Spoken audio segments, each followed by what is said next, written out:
روزے سے پہلے کھولنے سے پہلے ہماری دعا کی قبولیت سب سے زیادہ ہوتی ہے، اس کی ہم دعا کریں گے۔ اچھا آپ سنیں، پہلے تو نجم آپ کی جو آپ نے نعت پڑھی، آپ کا ہم سب شکریہ ادا کرتے ہیں۔ دوسری چیز، میں نے بات کرنے سے پہلے مجھے ذرا بتا دے جائیں کہ کدھر کدھر سے ہمارے لوگ ہیں۔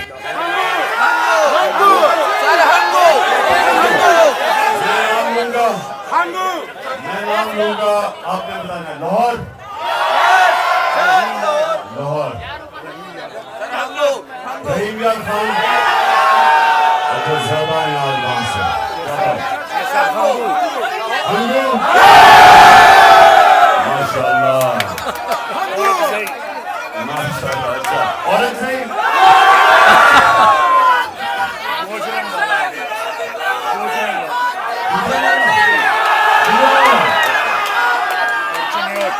چنیوٹ، سنگودا ہے، سنگودا، ننکانہ، ننکانہ سے تو بڑے کمزور لوگ پہنچے ہیں۔ ہاں لو اسٹوڈنٹس ہمارے یہاں سب کو میں ویلکم کرتا ہوں، سارے لو اسٹوڈنٹس۔ اچھا جی اب سننا ہے، 9 منٹ۔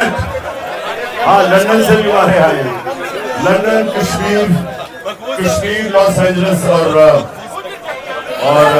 ساجد ویلکم۔ اچھا جی سنیں آپ پلیز، خاموشی آپ دیکھیں آپ یہ میں جو کوئی اسلام کا اسکالر نہیں ہوں، لیکن میں اپنے زندگی کے تجربے سے جو میں سمجھاؤں اپنا دین کو، میں آپ کے سامنے اسی چھوٹی سی چیز رکھتا ہوں۔ دیکھیں لا الہ الا اللہ، جب آپ یہ آزادی کا دعویٰ کرتے ہیں کہ اللہ تیرے سوا کسی کے سامنے نہیں جھکتے، ایک شعر ہے کہ ایک سجدہ جس کو تو گراں سمجھتا ہے دیتا ہے ہزاروں سجدوں سے نجات، کہ ایک سجدہ جس کو انسان مشکل سمجھتا ہے وہ ہزاروں لوگوں کے سامنے سجدے کرنے سے انسان کو آزاد کر دیتا ہے۔ تو جو اندرونی آزادی ہے وہ لا الہ الا اللہ دیتا ہے، جو معاشرے کی آزادی ہے وہ انصاف دیتا ہے۔ اور جب ایک انسان اندر سے بھی آزاد ہو جائے اور اس کو انصاف معاشرے کو بھی آزاد کر دے تو وہ پھر وہ انقلاب آتا ہے جو مدینہ کی ریاست میں میرے نبی صلی اللہ علیہ وسلم لے کے آئے۔ 125 جنگ بدر، 313 لوگ، 11 سال کے بعد 636، جو اس وقت کی سپر پاور تھی بیزنٹائن ایمپائر، جس کو رومن ایمپائر بھی کہتے ہیں، 636 میں 11 سال کے بعد رومن ایمپائر جس کی فوج 1,00,000 تھی، خالد بن ولید کی جنرل شپ کے اندر 11 سال کے بعد یارموک میں وہ گھٹنے ٹیک دیتی ہے۔ یہ تاریخ کا حصہ ہے۔ ایک منٹ، ابھی نہیں، ابھی کوئی 9 منٹ رہ گئے، آپ نے غور سے سنیے کیونکہ میرا کام ہے آپ سب کی تربیت کرنا۔ سو یہ تاریخ کا حصہ ہے کہ یہ جو میں آپ کو لا الہ الا اللہ کی پاور بتا رہا ہوں، جو ہم سارا وقت کلمہ پڑھتے ہیں اور سمجھتے نہیں ہیں، کیونکہ ہم آزاد ہی نہیں ہوتے کلمہ پڑھ کے، اس کا مطلب کلمہ اندر نہیں ہمارے گیا۔ یہ تاریخ کا حصہ ہے کہ 313 تھے صرف جنگ بدر میں، اور 11 سال کے بعد 636 رومن ایمپائر قدسیہ کے اندر خالد بن ولید کی لیڈرشپ کے اندر جنگ ہار جاتا ہے۔ 1,00,000 ان کی فوج تھی، اور اس سے اگلے سال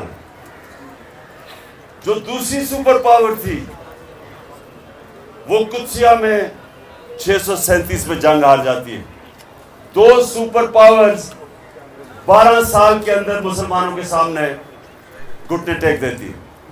یہ ہے پاور لا الہ الا اللہ کی. کیونکہ وہ جو عرب جن کی کوئی حیثیت نہیں تھی، ان کو نبی صلی اللہ علیہ وسلم جو دنیا کی تاریخ کے سب سے عظیم لیڈر، نہ کوئی آیا نہ آ سکتا ہے، انہوں نے ان لوگوں کو آزاد کیا، معاشرے کو آزاد کیا عدل اور انصاف دے کے. جب انصاف ہوتا ہے تو انسان برابر ہو جاتے ہیں. یعنی جب ایک کمزور آدمی کو انصاف کا نظام اس کی حفاظت کرتا ہے طاقتور کے مقابلے میں، وہ آزاد ہو جاتا ہے. اور آزاد لوگ ہی اپنی آزادی کے لیے کھڑے ہوتے ہیں. غلام لوگ آزادی کی جنگ نہیں لڑتے. جو افغانستان اور یہ جو اوپر ہمارا قبائلی علاقہ، یہ سارا جو علاقہ تھا، جو بھی فتح کرنے آتا تھا ہندوستان، وہ جب افغانستان سے نکلتا تھا اور یہ جو ہمارا قبائلی علاقے سے نکلتا تھا، جدھر آپ یہاں ہنگو وغیرہ کے لوگ بیٹھے ہوئے، خیبر، ادھر سے جب جب نکلتا تھا تو وہ سیدھا جاتا تھا دلی پانی پت پہ. ایک جنگ ہوتی تھی، بیچ میں کوئی لڑتا نہیں تھا، ان کو کوئی روکتا نہیں تھا، اور جو جنگ جیتا تھا اس کا وہ حکمران بن جاتا تھا. اور افغانستان 3 سپر پاورز اس کو فتح نہیں کر سکی. کیا وجہ ہے؟ کیونکہ ان کا جو نظام ہے، ادھر لوگ آزاد ہیں، جس کو فیوڈل سسٹم کہتے ہیں. فیوڈل سسٹم کے اوپر جو طاقتور بیٹھا ہوا ہے، اس کے نیچے لوگ غلامی کرتے ہیں. تو ہندوستان میں کیوں نہیں کوئی لڑتا تھا؟ کیونکہ وہ پہلے غلام تھے. کیوں قبائلی علاقے میں 80 سال انگریز کے خلاف کیوں لڑتے رہے وہ؟ کیونکہ وہ آزاد لوگ تھے. آزاد لوگ اپنی آزادی کے لیے لڑتے ہیں. افغانستان میں کیوں کسی سپر پاور کی غلامی نہیں قبول کی؟ کیونکہ لوگ آزاد ہیں. تو ہمارا اس وقت پاکستان میں جو جنگ ہے وہ آزادی کی ہے، حقیقی آزادی کی. آزادی آتی ہے انصاف سے. جب کیوں قبائلی علاقے کے اندر اور افغانستان میں کیوں لوگ آزاد تھے؟ کیونکہ ان کا جو جرگہ سسٹم تھا وہ لوگوں کو انصاف دیتا تھا. جو ایک جرگہ جس کو لا جوری سسٹم تھا، جوری سسٹم کے اندر جوری سسٹم یہ ہوتا تھا کہ طاقتور کمزور کو سامنے بٹھاتے تھے اور انصاف ہو جاتا تھا. لوگ آزاد تھے. یہاں جو چودھری تھا وہ قانون سے اوپر، جو بیچارہ نیچے، اس کو انصاف نہیں ملتا، لوگ غلام تھے. تو یہ جو ہماری ابھی جنگ ہے وہ آزادی کی ہے. ہم نے انصاف لینا ہے. یہ جو حقیقی آزادی ہے یہ آزادی کی جنگ ہے. اور اس کے لیے ساری قوم کو تیار ہونا چاہیے، کیونکہ آپ کے سامنے چوروں کے ٹولوں کو اوپر بٹھا دیا ہے سہولت کاروں نے، اور وہ ہم سب کو سمجھتے ہیں کہ اب ہم ان کی غلامی کریں گے. اور جو بھی، اور پھر یہ میرے گھر پہ حملہ، پولیس، FIR، ابھی علی امین کو انہوں نے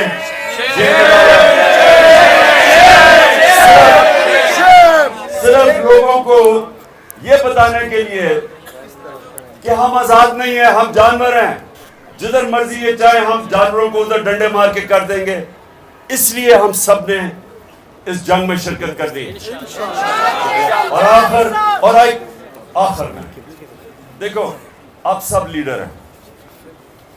ہم سب لیڈر کیوں ہیں؟ کیونکہ ہم اللہ کی سب سے عظیم مخلوق، اشرف المخلوقات ہیں. ہمیں سمجھ نہیں آتی کہ اللہ نے ہمیں کتنی صلاحیتیں دی ہیں. جب اللہ نے فرشتوں کو کہا کہ انسان کے سامنے جھکو، اور ابلیس نے کہا کہ یہ تو میں آگ کا ہوں اور یہ مٹی کا ہے، تو اللہ نے فرشتوں کو کہا کہ تمہیں بھی نہیں پتا کہ میں نے کتنی انسان کو صلاحیت دی. ہمیں انسانوں کو بھی نہیں پتا ہمارے پہ کتنی اللہ نے کتنی نعمتیں بخشی ہیں، کیونکہ ہم اپنی صلاحیتوں کو آزماتے ہی نہیں ہیں. سب سے بڑا رکاوٹ اپنی صلاحیتوں کے پر پہنچنے کے لیے وہ ہے خوف. یہ جو لا الہ الا اللہ ہے، سب سے بڑا جو بت یہ توڑتا ہے وہ خوف کا بت ہے. قرآن کی آیت ہے جو لوگ ایمان لے آئے میں ان کے خوف دور کر دیتا ہوں، کیونکہ خوف رکاوٹ ہے انسان کی آزادی میں. یزید کے خوف کی وجہ سے کوفہ کے لوگوں نے حضرت امام حسین کی مدد نہیں کی. پتا تھا ان کو کہ حضرت امام حسین رائے حق پہ ہیں، لیکن اس کے خوف، اس کے ڈر کی وجہ سے، خوف کے بت کی پوجا کرنے کی وجہ سے انہوں نے اسلام کا اتنا بڑا سانیہ ہونے دیا. اس لیے جو لیڈر ہوتا ہے وہ اپنے خوف کے اوپر قابو پاتا ہے، نہیں تو بزدل آدمی لیڈر نہیں بن سکتا، وہ نواز شریف بن جاتا ہے.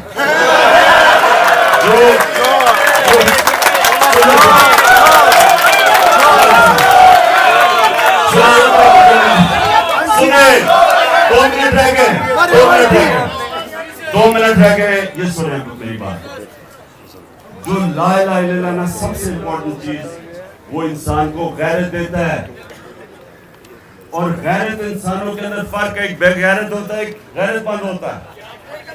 جو غیرت مند لیڈر ہوتا ہے غیرت مند ہے، مسلمان ہی ہوتا ہے غیرت مند. کیونکہ جب آپ دعویٰ کرتے تھے کہ اللہ میں کسی کے سامنے نہیں جھکتا، یا خوف کا بت ہو یا پیسہ ہو، تو آپ غیرت مند انسان کی معاشرے میں عزت بڑھ جاتی ہے. کبھی بھی اربوں پتی بھی ہو، بے غیرتوں کو اس کی عزت نہیں کرتا. اس لیے سنیں، یہ یاد رکھنا کہ لا الہ الا اللہ اور غیرت ایک ہی چیز ہے. اور جو آپ میں سے لیڈر بنیں گے، یہ یاد رکھنا کہ خوف کے بت کو توڑنا، اور دوسری جو سب سے امپورٹنٹ چیز ہے کہ میرے نبی صلی اللہ علیہ وسلم کی نبوت سے پہلے 2 صفتیں تھی، صادق اور امین. لیڈر سچا ہوتا ہے اور انصاف کرنے والا امانتدار ہوتا ہے. یہ جو چیزیں ہیں یہ ہمیں فرق کرتی ہیں. آپ ایک دعا کرنی ہے آپ سب نے ہاتھ کھڑے کر کے کہ اللہ ہمارے ملک کو، سب سے میری جو دعا ہے نا کہ ہمارے ملک کو حقیقی طور پہ آزادی دے. ہمارے ملک کو، ہمارے جو عوام ہیں، کوئی بھی پاکستان میں ہمارا جو پاکستانی ہے، جو مرضی اس، چاہے وہ مسیح برادری کا ہے، چاہے وہ سکھ ہے، چاہے وہ ہندو ہے، جو بھی ہے، کوئی بھی ہماری پاکستان کی زمین پہ بھوکا نہ سوئے. آمین.